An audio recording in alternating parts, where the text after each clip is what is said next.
Wishing a very good day to our lecturer, Mr. Cik Mansur. My name is Vaidiswari Krishnasamy and my matrix number is 284562. So today, my groupmates and I will be presenting our topic, which is the impact of COVID-19 pandemic on unemployment in Malaysia.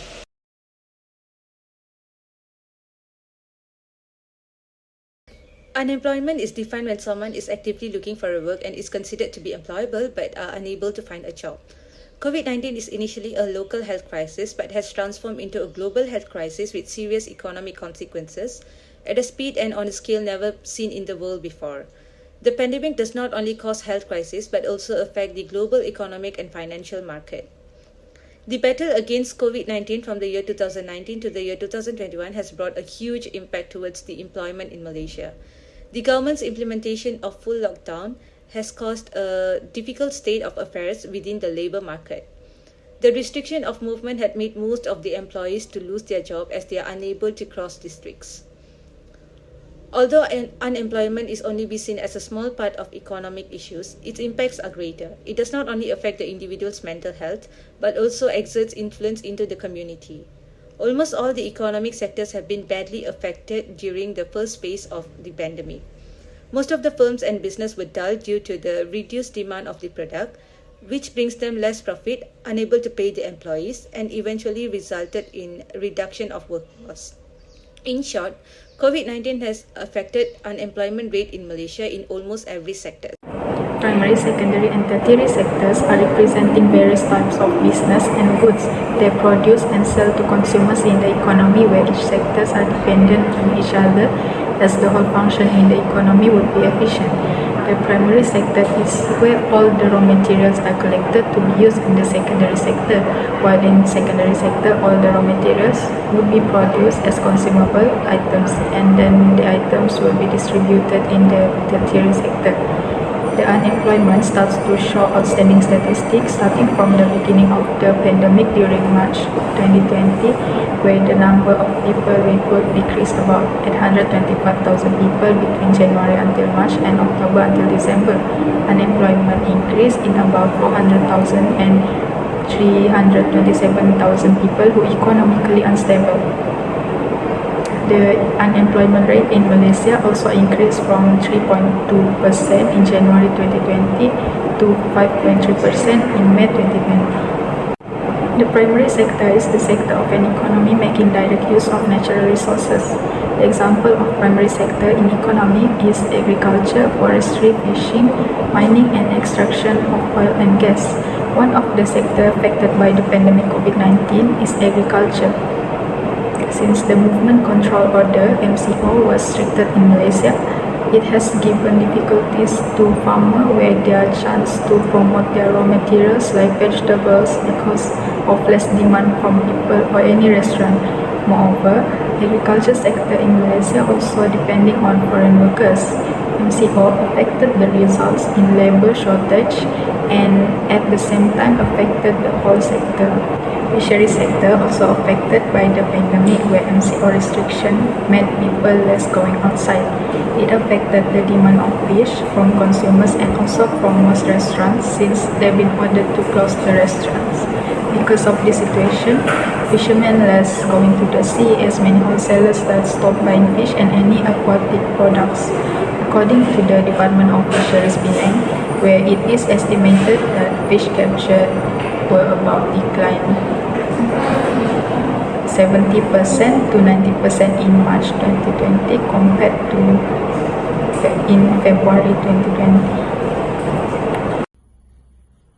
Hi, my name is Joshua Marayan Anabingo and my metric number is 284573.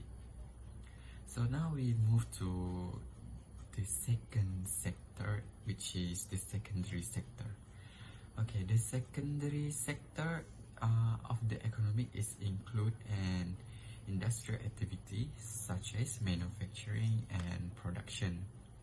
These sectors use raw material from the primary sector and do a transformation of the input into goods.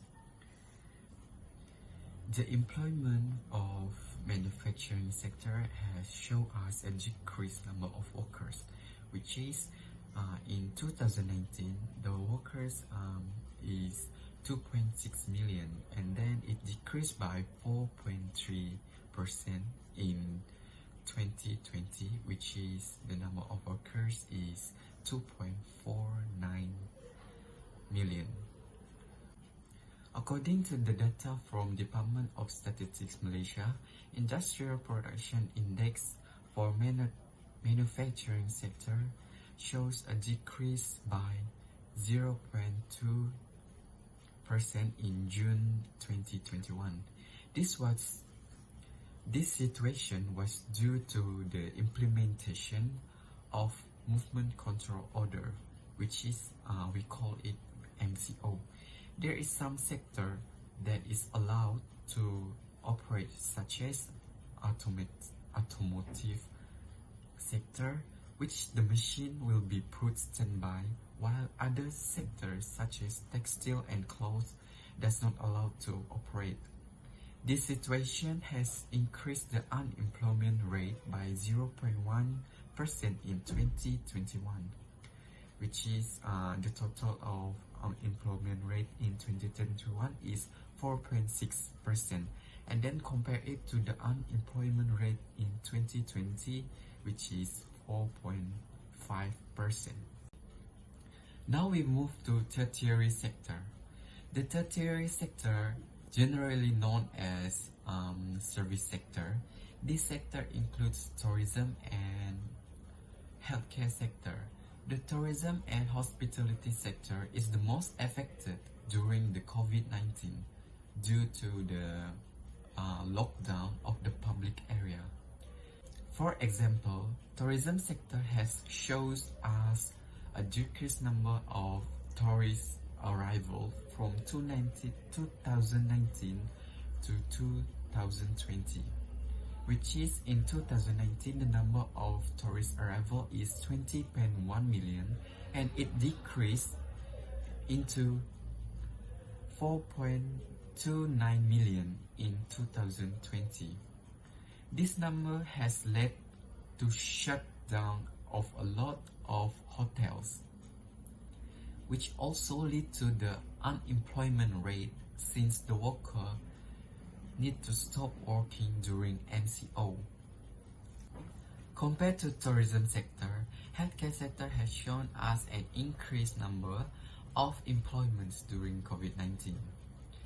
In 2019, the employment was 527,000 and increased by 6.05% in 2020, which is 559,000.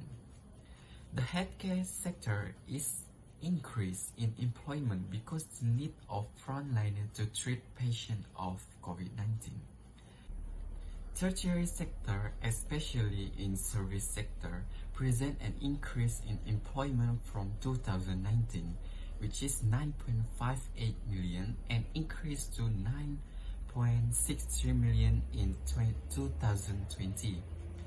Even though the number of employment increased for this sector, the unemployment rate is still increased from 2019 and 2020.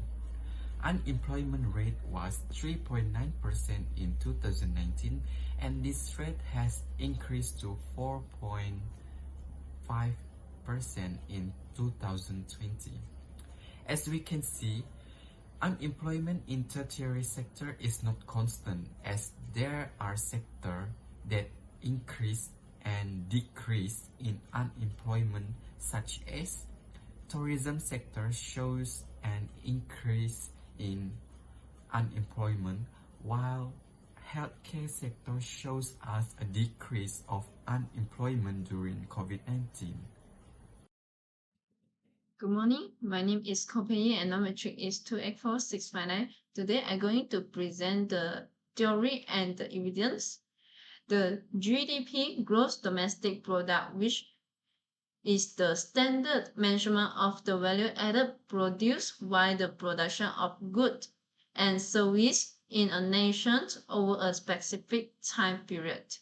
And then the economic growth, which is an increase in the productions of products and services on a comparative basis between two periods of time. And then the last one, which is unemployment rate, is the percentage of the labor force without a job. The figures show the GDP and economic growth in Malaysia from 2019 to 2021. Because of the spread of COVID-19, the government implemented movement control order, which is as known as MCO, in March 2020.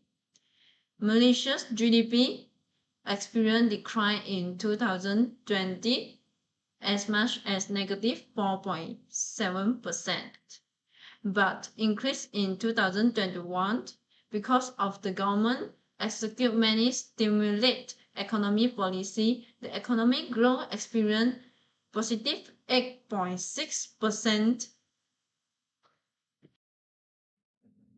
Besides that, the figure below show the unemployment rate from 2019 to 2021. In 2020, the unemployment rate increased from 2.31% to 4.5% compared with the previous year's 2019. While in 2021, the unemployment rate increased slightly by 0.1%, which recorded as much as 4.6%. MCO does affect every sector and many companies bankrupt. It caused the unemployment rate increase in 2020 and not yet recover in 2021. And that's all from me. Thank you. Assalamualaikum. My name is Sita Shariskina binti Muhammad Muslim and my number metric is 284794. Today, I'm going to explain about relationship between economic growth rate and employment rate from 2019 to 2021 in Malaysia. From the research that have been made shows that relationship between economic growth and employment is negative, which is if the economic growth rate is increased, the employment rate will be decreased. Same goes to the opposite. And according to Okun law, a 1% drop in the employment rate could lead to 2% rise in economic growth. In 2020, the research shows that economic growth rate stands at 4.7%, which is in fact the increasing the employment rate 1.2%. In 2019, the employment rate is 3.3% and in 2020 the employment rate is 4.5%. This is because the worldwide economic slowdown brought on by the spread of COVID-19, which has impacted Malaysia and the rest of the world. The majority of the labor force struggle with employment since the government forcibly shut down non-essential service. During that time, the employment rate has marginally increased as a result of job loss as well as the cancellation and freezing of new hires to reduce expense.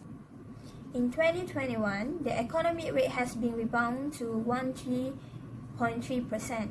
Even though it's been rebounded, the employment rate still continues to rise at 0.01%. The employment rate at 2020 is 4.5% and at 2021 is 4.6%. This is because the country needs more time to recover from the pandemic. As the immunization campaign has been said, the situation seems to be improving.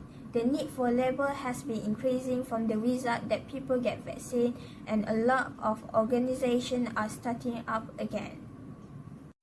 That's all for me. Thank you.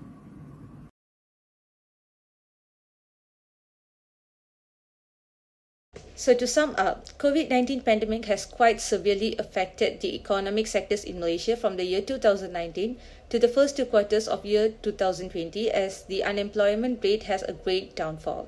Employees from various sectors were losing jobs and the rate of poverty in Malaysia was slightly increasing. The unemployment caused an increase in the living cost as people were losing their income. Apart from that, the country also started experiencing uneven income distribution. However, during the recovering phase, which is from the third quarter of the year 2020 till 2021, the rate of unemployment in Malaysia gradually decreases. This is due to the reason that most of the sectors started operating as usual after the implementation of MCO. The production of goods and services were mounting up, which led in increasing in labor demand. Firms started hiring more workers and the unemployment rate in Malaysia progressively dropped. This is eventually caused a rise in the overall economic growth of the country. In short, health crisis has a huge loss for all of us. As for now, we must emphasize on strengthening our economical fundamentals. If we do not take the proper actions right now, we could end up falling far behind other developing countries.